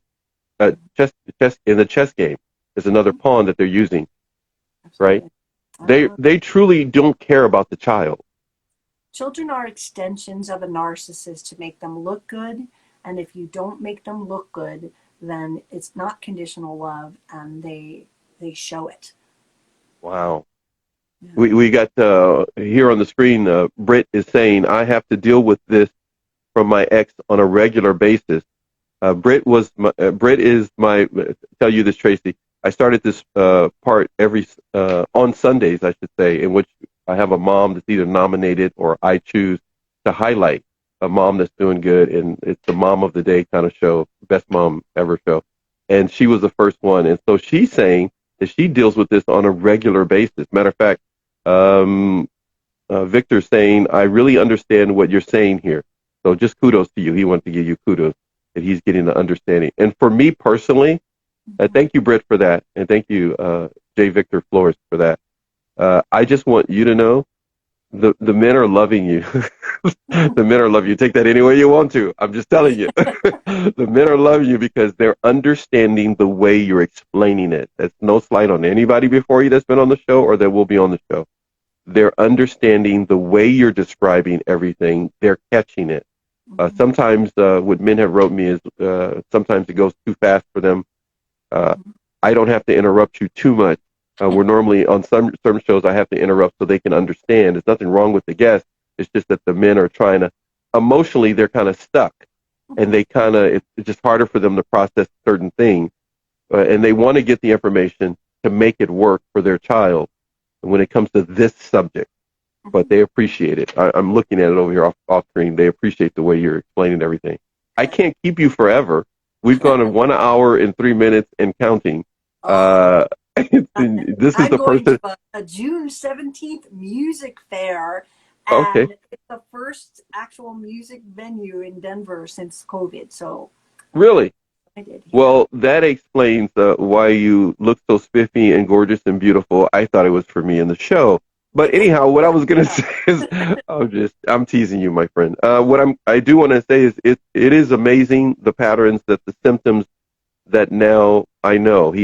Jay Victor is saying because of what you discussed this morning with us, he's understanding the patterns and the symptoms. Look at me now. I've got what am I got? I just got it from you. All right, all right. You're gonna need to go.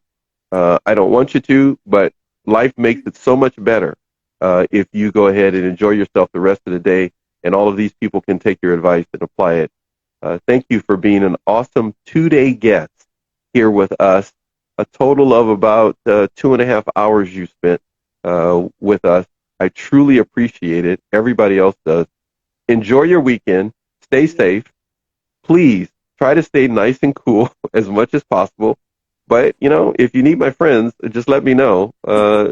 They come from New York, so they'll drive out there. They'll be out there in a heartbeat to take care of your air conditioning situation. You're getting thank yous across the screen. Some hearts were flowing earlier. You get some more hearts here from Shay Shay and others. A few others are joining right now, but we need to go. Thank you so much, Tracy. Everybody, please, hold on a second. You got to get this book here on my screen behind me. Oh, there it is right there. Okay. She's got the book right there. The book is behind me, too. One of the cruelest side effects of emotional abuse is the ingrained belief that we are unlovable because one person who is incapable of a long-lasting love, doesn't love us. That's a part of the advertisement that is for her book. My goodness, everybody's getting your love on the screen. Hearts. Britt is saying, thanks, Tracy. Get the book. And how do you get the book? DM Tracy. She'll tell you more. All right. Like, And comment, share. Yeah. follow me Like, on comment, share. Go. You will I'm sorry. find on Instagram, you will find as I'm releasing it and as I'm putting out all this stuff like you've got behind you. So if you find that, then you'll know all the Okay. details. Everybody, do your part. Put the pizza down. Like, comment, share, follow Tracy A. Malone. Make it happen. Bye, Tracy. Bye for now, everybody. Love everybody. We'll see you soon. Bye.